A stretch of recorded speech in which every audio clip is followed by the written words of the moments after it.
Vamos falar agora sobre o comportamento dos idosos nesse momento de pandemia. É o grupo de risco, um grupo importante, precisa ter um cuidado redobrado em relação à doença, em relação à pandemia, mas em muitos casos a história não é bem assim. Pois é, Fara, que isso foi comprovado em uma pesquisa da UFSC, a nossa Universidade Federal de Santa Catarina, que apontou que as pessoas com mais de 65 anos percebem com menores riscos a pandemia de Covid-19 e também apresentam um menor comprometimento com esse isolamento social. Sobre esse assunto, a gente convidou a médica geriatra, a doutora Juliane Ferrari, para conversar com a gente, até para entender esse comportamento, que, claro, não é de todos os idosos, não podemos generalizar, mas é o resultado de uma pesquisa importante feita aqui. Então, Juliane, obrigada pela sua participação com a gente aqui no Bom Dia, para entendermos, né, como que os idosos estão vendo este momento, essa preocupação frente à pandemia. Bom dia para você. Bom dia. Eu penso que a gente tem que lembrar que essa pesquisa também realizada pela UFSC, ela foi feita um pouquinho antes do agravamento dos casos aqui na Grande Florianópolis. Então, eu acho que também gerou talvez uma percepção errada da pandemia, porque nós sabemos que demorou um pouquinho, né, para o nosso caso aqui em Florianópolis ter uma grande piora do número de casos, os hospitais lotados. Então, acho que esse é um detalhe importante relativo a essa pesquisa, mas não menos preocupante, porque realmente os idosos, eles são sim, né, como já foi falado, o principal grupo de risco em relação a essa doença, e é surpreendente que realmente, principalmente essa faixa etária, tenha respondido na pesquisa um menor grau de preocupação e um menor comprometimento realmente com as questões de isolamento social.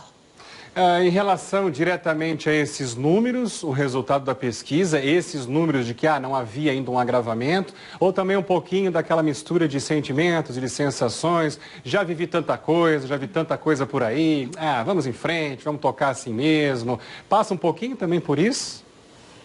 Eu imagino que sim, que passa sim, né, nessa questão de que realmente algumas pessoas acham que já estão assim, já vivi realmente aquilo que eu tinha que viver, agora eu quero experimentar, eu quero sair, eu realmente não quero viver o resto da minha vida trancado. Acho que essa sensação de isolamento, realmente ela pegou muito forte para os idosos. A questão da saúde mental, acho que a gente tem que também tocar nesse assunto, que os idosos tiveram mais dificuldade em lidar com essas questões realmente de isolamento.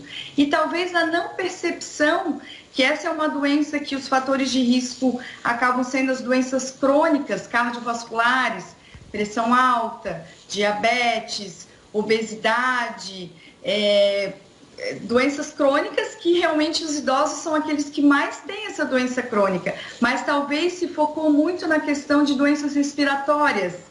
Então, essa pesquisa mostra isso também.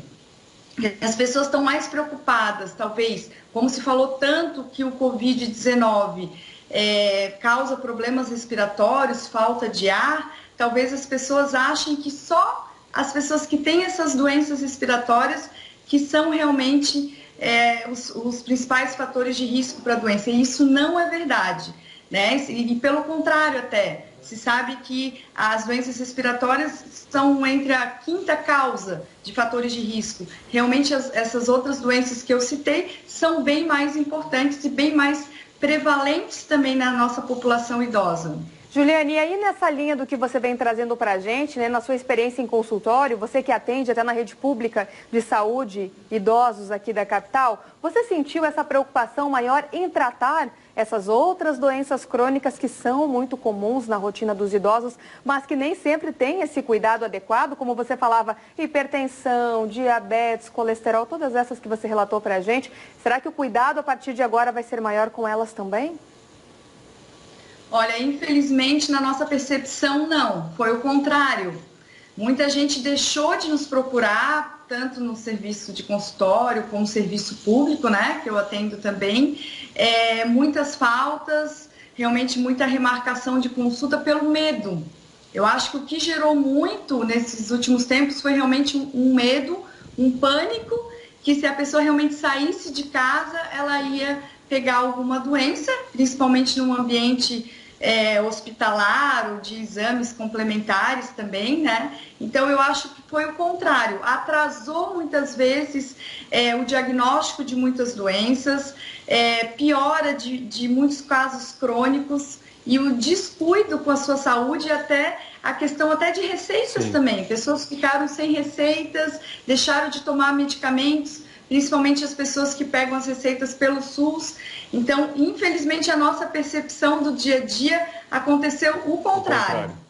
Diante de tudo isso que nós conversamos, qual é a orientação nesse momento, pela pandemia, por todos esses outros problemas, para os idosos e o papel da família também, a importância desse papel dos familiares no entorno? Eu acho que o recado é que realmente não deixe de procurar ajuda médica ou de outros profissionais da área da saúde quando há necessidade, não deixe de tomar seus remédios crônicos, não deixe de pegar suas receitas, né? Lembrar que realmente, felizmente, a pandemia, a situação então, epidemiológica está melhorando, mas a pandemia ainda não acabou. Então, acho que esse é o principal recado. Em relação à família, é muito importante esse suporte mesmo familiar, que uma pessoa mais jovem, com menos riscos, fatores de risco para a doença, realmente ajude o seu idoso a pegar o seu medicamento, a ir no supermercado, a ter acesso aos outros serviços também, né? Que o idoso realmente continue evitando sair de casa e respeitando mesmo as orientações através de sites oficiais. Cuidar também das fake news, né? Acho que é bem importante também a gente lembrar. Então, seguir as orientações oficiais. Sempre são recomendações importantes e agora mais do que nunca, né? Juliane, obrigada, viu, por essa conversa. Obrigada pela tua fala mais uma vez. Um abraço. Até mais.